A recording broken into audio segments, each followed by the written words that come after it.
बिस्मिल्लाहिर्रहमानिर्रहीम। Second year class. आज हमने एक्सरसाइज 5.1 इसका क्वेश्चन नंबर 4 स्टार्ट करना है। क्वेश्चन नंबर 4 पार्ट नंबर 1 ये बिल्कुल क्वेश्चन नंबर 3 की तरह है, बस इसमें हमने एक एक्स्ट्रा पॉइंट फाइंड आउट करना है जिसको हम कार्नर पॉइंट कहते हैं। तो ये हमारे पास दो इक्वेशन दी गई हैं और इसकी कंडीशन है x greater than or equal to zero. यानी हमने जब शेड करना है तो सिर्फ उन क्वाड्रेंट को शेड करना है जिसमें x greater than or equal to zero होगा।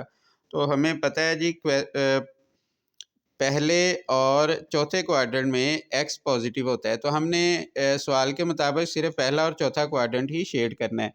तो इधर हम लिख लेंगे 2x minus 3y less than or equal to 6, ये पहली इक्वेशन है। तो 2x minus 3y is equal to 6 for x intercept putting y is equal to 0 in equation number 1। Equation number 1 में y की जगह 0 दर्ज कर लेंगे।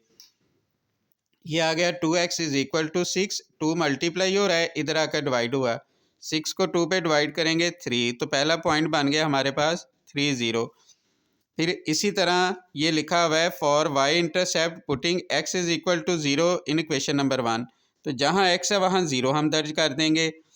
तो ये आ गया -3y is equal to 6, -3 multiply हो रहा है, इधर आकर डिवाइड हुआ और y की वैल्यू जो है वो -2 आ गई। तो ये हमारे पास पॉइंट बन गया 0 -2।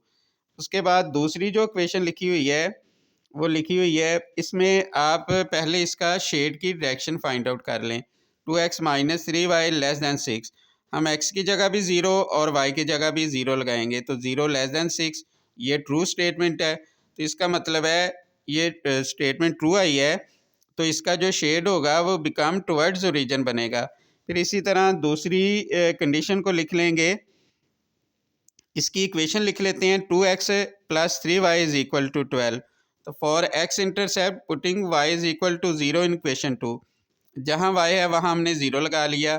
तो 2x is equal to 12, 2 multiply हो रहा है, तो 12 से जब डिवाइड होगा तो ये 6 हो जाएगा, तो पॉइंट बन गया 6 0। उसके बाद ये लिखा हुआ है for y intercept putting x is equal to 0, तो हम x की जगह 0 लगाएंगे। तो 3y is equal to 12, 3 multiply हो रहा है, इधर आकर डिवाइड होगा, 12 को 3 पे डिवाइड करेंगे 4, तो पॉइंट हमारे पास बन गया 0 4। अब ये हम इसकी शेड की डायरेक्शन फाइंड आउट करने के लिए x की जगह भी 0, y की जगह भी 0 दर्ज करेंगे। तो 0 लेस देन 12 ये स्टेटमेंट हमारे पास ट्रू बनी, तो इसका मतलब है इसका जो शेड है वो टुवर्ड्स ओरिजिन बनेगा। तो इधर हम लिख लेंगे therefore shade become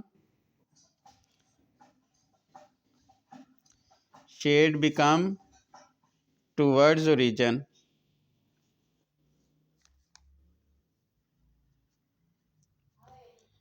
अब इसके बाद हम ग्राफ बनाएंगे। अब इसमें जो पहली इक्वेशन है उसके दो पॉइंट्स हैं, पहला पॉइंट है 3 0 और 0 -2, ये पहला पॉइंट आ गया। और दूसरी जो इक्वेशन है, पहली इक्वेशन के पॉइंट थे 3 0 यानी 1 2 3 और 0 -2। अब क्योंकि y नेगेटिव था तो हमने ये नीचे को पॉइंट लगा दिए, तो ये 0 -2, इन दोनों पॉइंट्स को हमने मिलाकर इस लाइन को बड़ा कर दिया। इस तरीके से हम एरो भी लगा लेंगे।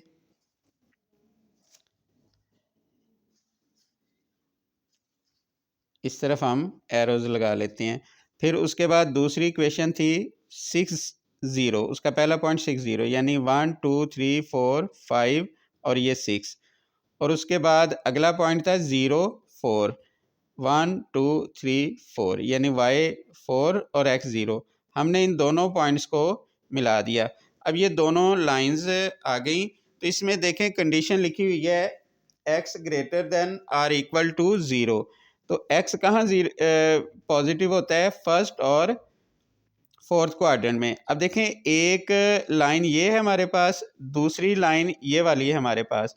अब इसका जो रीजन है, क्योंकि इन दोनों का शेड टुवर्ड्स ओरिजिन बनेगा, इसका ओरिजिन इधर है और इसका ओरिजिन नीचे को है, तो इसका मतलब है ये वाले 4 एरियाज हमारे पास बन रहे हैं। लेकिन कंडीशन ये है कि आपने सिर्फ फर्स्ट और फोर्थ क्वाड्रेंट में शेड करना है, क्योंकि x greater than or equal to zero कहा हुआ है, तो इसका आपने सिर्फ ये फर्स्ट और फोर्थ क्वाड्रेंट को शेड कर देना है।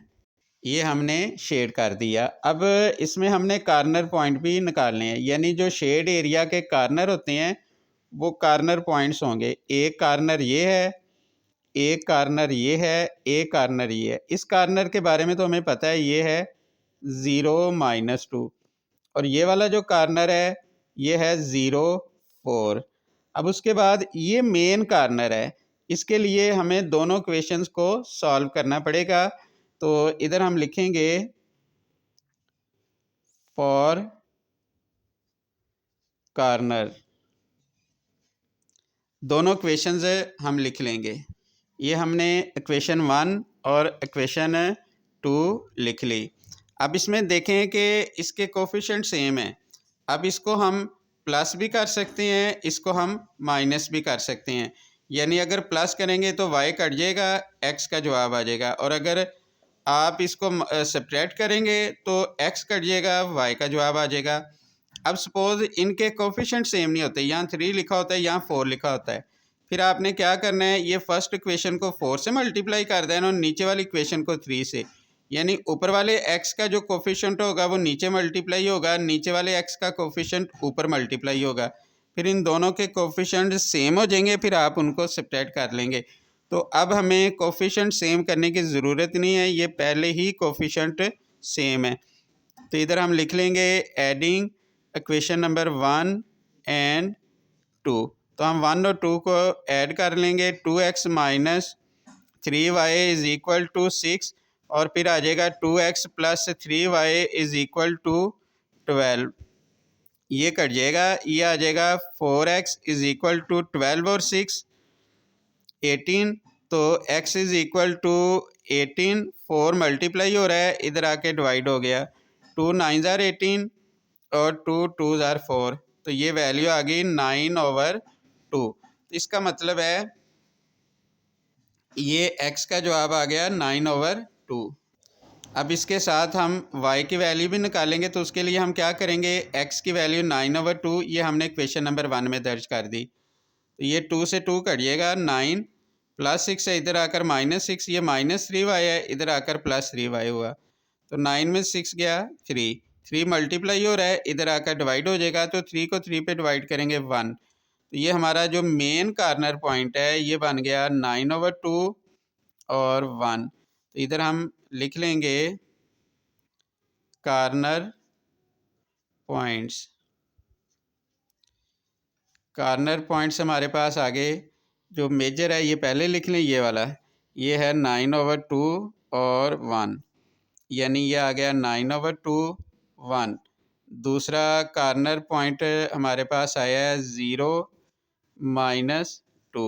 और फिर तीसरा कॉर्नर पॉइंट है 0-4। ये हमारे पास कॉर्नर पॉइंट आ गए। ये हमने दोनों इक्वेशन लिख दी, ये इसके कॉर्नर पॉइंट आ गए। इसको आपने ध्यान से समझ लेना है, और अगर कोई प्रॉब्लम हो जहाँ से समझ ना लगे आपने पूछ लेना है।